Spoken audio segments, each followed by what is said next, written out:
Vamos orar. Pai querido, mais uma vez suplicamos a Tua presença, a Tua direção e a iluminação do Teu Santo Espírito. Ajuda-nos a entender a Tua palavra, em nome de Jesus. Amém. Amém. Vamos a estudar hoje um assunto um tanto quanto desconhecido pelo mundo cristão, porque se você pergunta a qualquer cristão lá na rua se existe um santuário nos céus, vai abrir os olhos com admiração e perguntar: o quê? Santuário lá nos céus? Porque todo mundo sabe que Israel nesta terra tinha um santuário, mas que existisse um santuário lá nos céus vai parecer novidade para muita gente. No entanto, quero ler Hebreus 9, 23, para mostrar que a Bíblia é contundente ao afirmar que existe um santuário lá nos céus. Diz assim: era necessário, portanto, que as figuras das coisas que se acham nos céus, versículo 24, porque Cristo não entrou em santuário feito por mãos, figura do verdadeiro, porém no mesmo céu, para comparecer agora por nós diante de Deus. Cristo não entrou em santuário feito de mãos. O santuário de Israel nesta terra foi um santuário feito por mãos humanas. Mas Cristo não entrou neste santuário feito por mãos humanas. Cristo entrou num outro santuário, no santuário verdadeiro. Diz, entrou no santuário celestial, no santuário dos céus, para comparecer agora por nós diante do Pai, para interceder por nós diante do Pai. Interessante que a Bíblia não só nos fala de um santuário, sino nos fala de Cristo como um sacerdote, como um intercessor entre nós e o Pai. No mesmo livro de Hebreus, capítulo 7, versículo 26, diz assim: com efeito, nos convinha um sumo sacerdote como este, santo, inculpável, sem mácula, separado dos pecadores e feito mais alto do que os céus. Quer dizer, os sacerdotes de Israel, eles todos os dias tinham que oferecer sacrifício, primeiro por seus pecados, porque eram seres pecadores humanos, e depois ofereciam sacrifício pelos pecados das outras pessoas. Cristo não. Cristo não tinha pecado em si, portanto, ele é um sacerdote perfeito, sem culpa, sem mácula, e ele, como sacerdote nosso, trabalha em nosso favor diante do Pai lá no santuário celestial. Agora, Deus deu a Israel uma ordem, e essa ordem está registrada aqui em Êxodo capítulo 25, versículo 8. A ordem diz: e me farão um santuário para que eu possa habitar no meio deles. Me farão um santuário. Aqui encontramos o primeiro propósito da existência do santuário. Deus é um Deus que quer ter um relacionamento pessoal com seus filhos, com suas criaturas. Deus não quer ser um Deus alheio, distante. Ele quer chegar perto, quer chegar próximo, quer estar em meio das suas criaturas. Queria estar em meio do povo de Israel e por isso disse: far-me-ão um santuário e eu habitarei em meio deles. Agora, de que maneira, de que forma seria esse santuário? No mesmo capítulo 25 de Êxodo, no versículo 40, Deus dá a instrução a Moisés, diz: vê, pois, que tudo faças segundo o modelo que te foi mostrado no monte. Quer dizer, no Monte Sinai, Deus mostrou para Moisés o santuário celestial, aquele santuário que não foi feito com mãos humanas, e deu-lhe a ordem: far-me-ão um santuário nesta terra, mas vão a seguir as instruções que estou te dando, vão a seguir o modelo que estou te mostrando. Então Moisés transmitiu o modelo para os construtores aqui na terra, e os israelitas, pois, prepararam o santuário celestial, onde Deus mostrava seu plano de salvação para o ser humano. E aqui vem o segundo propósito do santuário. Porque o primeiro propósito do santuário é: Deus quer morar entre suas criaturas, entre seus filhos. Por isso, há um santuário. Segundo propósito do santuário: Deus quer mostrar de maneira prática o plano da salvação para seus filhos. Por isso, os israelitas, cada dia, quando iam levando um cordeiro, e o sacerdote sacrificava o cordeiro, e o sangue do cordeirinho molhava o chão, o israelita tinha que ter em mente que a sua salvação não dependia desse cordeiro, mas que esse cordeiro simbolizava o cordeiro de Deus que um dia seria sacrificado na cruz do Calvário, seu sangue seria derramado na cruz do Calvário. Por que sangue? Sabe, porque aqui o próprio autor de Hebreus, no capítulo 9, versículo 22, diz: com efeito, quase todas as coisas, segundo a lei, se purificam com sangue, e sem derramamento de sangue não há remissão de pecado. Então, para haver perdão, para haver remissão de pecado, tinha que derramar-se sangue. Mas para que o israelita entendesse que o preço de seu pecado era o derramamento de sangue, eles tinham que sacrificar um cordeirinho. Mas esse cordeirinho era apenas um símbolo do verdadeiro Cordeiro de Deus que um dia derramaria seu sangue. Então, todo o plano de salvação está ilustrado no santuário, nos móveis, na mesa, nos pães, nos candelabros. Tudo tem de alguma coisa que ver com a explicação do plano do santuário que Deus quer que nós, como seres humanos, o plano de salvação, que Ele quer que nós entendamos. Pastor, a sua explicação foi bem clara a respeito da história, do porquê do santuário ali do povo de Israel, que é a história, passado. E também ficou bem claro aí em Hebreus que tem um santuário no céu. Agora então vem a minha inquietação. Mas para quê? Por que um santuário no céu? Quando Deus pediu a Israel que construísse um santuário nesta terra, disse: me fará um santuário e eu habitarei. O primeiro propósito, enfatizei na introdução, que Deus quer morar entre seus filhos. Agora, tem uma coisa interessante, está registrada aqui no primeiro livro dos Reis, capítulo 8, versículo 26, quando Salomão está dedicando o templo que construiu para Deus. Ele diz assim: agora, pois, ó Deus de Israel, cumpra-se a tua palavra que disseste a teu servo Davi, meu pai. E o versículo 27 diz: mas, de fato, habitaria Deus na terra? Eis que os céus, e até o céu dos céus, não te podem conter, quanto menos esta casa que eu edifiquei. Quer dizer, o que Salomão está dizendo aqui é interessante. Veja, Deus não está limitado nem pelo tempo nem pelo espaço, está por cima de tudo isso. Deus é espiritual e eterno. Já a criatura, os seres humanos, os anjos, estamos limitados pelo tempo e pelo espaço, porque somos finitos e somos terrenos carnais. Estamos limitados, aprisionados pelo tempo e pelo espaço. Agora, o que mais Deus quer é se relacionar com seus filhos, se comunicar com seus filhos, manter comunhão com seus filhos. Como um Deus que não está limitado pelo tempo e pelo espaço pode entrar em contato com uma criatura limitada pelo tempo e pelo espaço? Esse ponto de convergência em que Deus sai do tempo sai de fora da dimensão do tempo e do espaço e entra no tempo e no espaço do homem, esse é o santuário. Quer dizer, se você me pergunta por que um santuário nos céus, eu te diria pelos dois motivos do santuário na terra. Primeiro, porque Deus quer habitar entre as criaturas, quer chegar perto das criaturas, e em segundo lugar, porque através do santuário Deus queria ensinar aos seres humanos o plano de salvação. Pastor, mas eu entendi mais ou menos a sua explicação, mas veja bem, deu para entender o motivo da existência do santuário aqui na terra e o santuário celestial como um motivo pelo qual Deus quer estar próximo da sua criatura, não é? Mas, além disso, o que acontece nesse santuário celestial? O que é feito lá? Bom, o tema é vasto. 20 minutos não daria para explicar tudo isso. Acontece que, se nós lemos o capítulo 9 de Hebreus, vamos a ver o que acontece lá nos céus.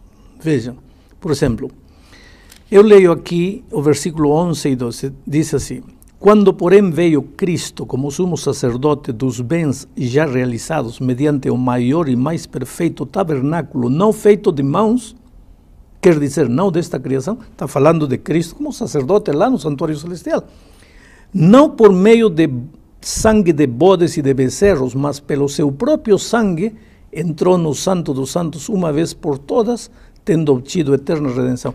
Quer dizer, nesta terra, o sacerdote, todos os dias, com sangue de cordeiros, com sangue de animais, quando o israelita ia, confessava seus pecados eram transferidos a esse cordeirinho, que era símbolo de Cristo. Cristo é o que paga o preço dos nossos pecados. O sangue era derramado, depois o sacerdote aspergia esse sangue no lugar santíssimo. E uma vez por ano, como veremos no tema do estudo do juízo, o sumo sacerdote entrava no lugar santíssimo para purificar o lugar santíssimo. Bom, tudo isso é reflexo do que acontece nos céus. Quando nós perdoamos, quando nós confessamos nossos pecados a Deus, Ele nos perdoa. Porém, nossos pecados estão nos registros celestiais. E assim como o sumo sacerdote entrava uma vez por ano para purificar o lugar santíssimo no santuário terrenal, lá nos céus, de acordo com a palavra de Deus, também o sacerdote entrará uma vez definitivamente. Nesta terra era uma vez cada ano, lá nos céus, uma única vez, para Cristo purificar o santuário celestial de todos os pecados. Mas, pastor, da humanidade. Com essa sua explicação, você me faz questionar mais uma vez a necessidade da existência do santuário celestial, né? Porque se ele existe também como um arquivo, um registro, né, dos nossos pecados, enfim, Deus não é onipotente, onisciente, onipresente, Ele não sabe todas as coisas, não é? Para que esse registro dos nossos pecados no céu? O problema de Deus é que como fazer entender à criatura finita as coisas infinitas? Claro que Deus tem memória, Deus tem uma mente prodigiosa, Deus lembra cada pecado, a que hora, com quem, quando, lembra tudo. Exatamente. Só que o ser humano com sua mente finita, ele precisa saber que há um registro. No livro de Daniel encontramos que se abrem os livros para começar o julgamento.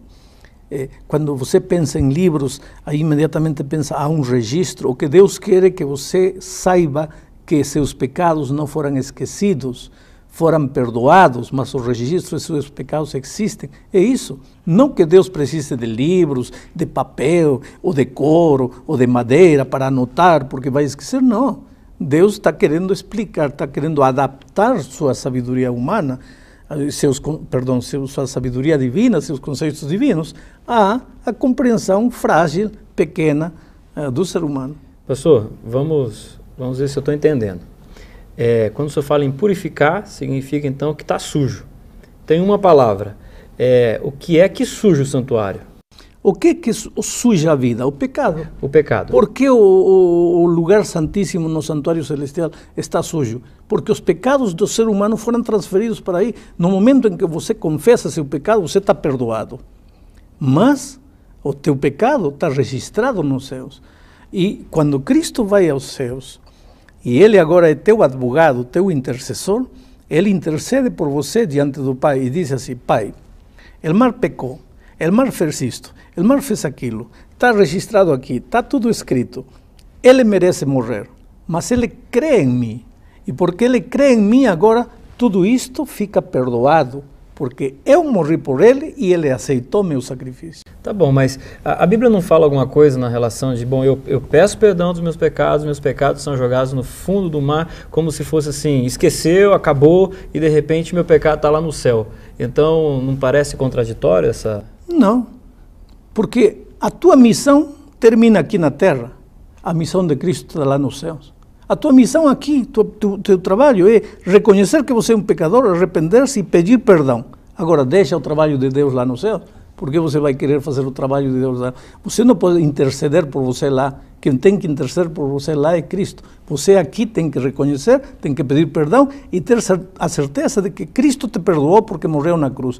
Cristo já fez tudo por você na cruz do Calvário. Mas agora você precisa aceitar esse sacrifício de Cristo. Aqui em 2 aos Coríntios, capítulo 5, versículos 19 e 20, há um texto interessante, diz, a saber que Deus estava em Cristo reconciliando consigo o mundo. Deus em Cristo reconciliando consigo o mundo. Deus se reconcilia com o mundo. Mas agora no versículo 20, na última parte, diz, em nome de Cristo, pois rogamos que vos reconcilieis com Deus. Há duas coisas. Cristo já fez tudo para reconciliar Deus contigo. Agora você precisa reconciliar-se com Deus. E isso você faz através da confissão, do reconhecimento, do arrependimento, da confissão de seus pecados, e Deus então te perdoa. Porém, esse trabalho de intercessão em teu favor, esse trabalho de apresentação de teu nome a Deus, dizendo que você aceitou reconciliar-se com Ele, esse trabalho é feito por Cristo, pastor, lá no Santuário Celestial. Pastor, uma dúvida que agora o senhor me levantou. É o seguinte, o senhor está o tempo todo afirmando que Cristo é o nosso intercessor, então lá temos que confessar os pecados e Cristo está intercedendo por mim diante do Pai. Isso significa que eu não preciso confessar os meus pecados para ninguém aqui na Terra? Não, aqui na Terra precisa confessar os seus pecados a Deus, não a um ser humano. Nenhum ser humano tem pastor, capacidade... Pastor, um padre, um líder religioso? Absolutamente. Nenhum ser humano tem capacidade de perdoar você, porque nenhum ser humano é isento de pecado. A Bíblia diz que todos pecamos e estamos destituídos da graça de Deus, da glória de Deus. Não há pecador nem sequer um, não há justo nem sequer um. Todos nascemos em pecado fomos concebidos. Portanto, como eu posso te perdoar, ou posso te liberar dos teus pecados? Você tem que confessar a Deus, é Ele que te perdoa. E é Jesus que intercede por você lá no reino dos céus. Paulo, escrevendo a Timóteo, disse que só temos um intercessor entre Deus e os homens, é Jesus Cristo, homem, não nenhum ser humano. Agora, pastor, eu confesso meus pecados, né, e Jesus está intercedendo por mim. E agora o meu pecado maculou o santuário, ele está sujo. E quando que esse santuário do céu, então, ele será purificado? Esse é o tema que vamos estudar na lição, quando estudemos o tema do juízo. Assim como o sacerdote nesta terra entrava uma vez por ano para purificar o lugar santíssimo do santuário desta terra, levando sangue de animais, é necessário que lá nos céus, uma única vez, o Senhor Jesus Cristo entre no santuário para purificar o santuário. Aqui está escrito, eu vou te ler isso, veja. É necessário, portanto, que as figuras das coisas que se acham nos céus se purificassem. É dizer, quem disse que tem que se purificar lá nos céus? Não sou eu. É a Bíblia. Diz, era necessário, portanto, que as figuras das coisas que se acham nos céus se purificassem com tais sacrifícios. Mas as próprias coisas celestiais devem ser purificadas com sacrifício a eles superiores. Que sacrifício? O sangue maravilhoso de Cristo. Diz assim, nem ainda, diz o versículo 26, ora, neste caso seria necessário que Jesus tivesse sofrido muitas vezes desde a fundação do mundo. Agora, porém, ao se cumpriram os tempos, se manifestou uma única vez por todas para aniquilar pelo sacrifício de si mesmo o pecado de todos nós. Está claro que Cristo entrará no santuário celestial para interceder definitivamente por nós e apagar nossos pecados. Pastor, mais uma dúvida, com relação a hoje, o dia de hoje, né? No passado, Deus, então, pediu que o seu povo tivesse um santuário semelhante ao santuário celestial. Por que hoje a gente não precisa também preservar esse tipo de simbolismo? Porque o povo de Israel precisava de um santuário nesta terra, de sacrifícios, de cerimônias, tudo, porque tudo isto simbolizava o Cristo que ia vir. Mas Cristo, para Israel, Cristo ia vir. Para nós, a vinda primeira de Cristo já é um fato histórico. Cristo já veio, já é uma realidade. Portanto, se o Israel estava fazendo tudo isto como sombra daquilo que viria, hoje já veio a realidade, já não precisamos da sombra, já temos a realidade, Cristo no santuário celestial. Já não necessitamos de um sacerdote no santuário da terra, não precisamos cerimonial, só precisamos de um templo para louvar e adorar a Deus. Estamos chegando ao fim deste estudo. Querido, o santuário é a maior prova de que Deus te ama. Cada vez que você se sente triste, carregado de pecado, culpado, vai ao santuário, quer ser pensa no santuário, pensa no que Jesus está fazendo por você no santuário, pensa nele como teu advogado, intercedendo por você diante do Pai, dizendo: eu sei que meu filho errou, eu sei que meu filho pecou, mas ele crê em mim, acredita em mim, e eu entreguei minha vida por ele. E olha, quando você fizer isso, vai sentir uma paz enorme no coração. Que Deus te abençoe ricamente.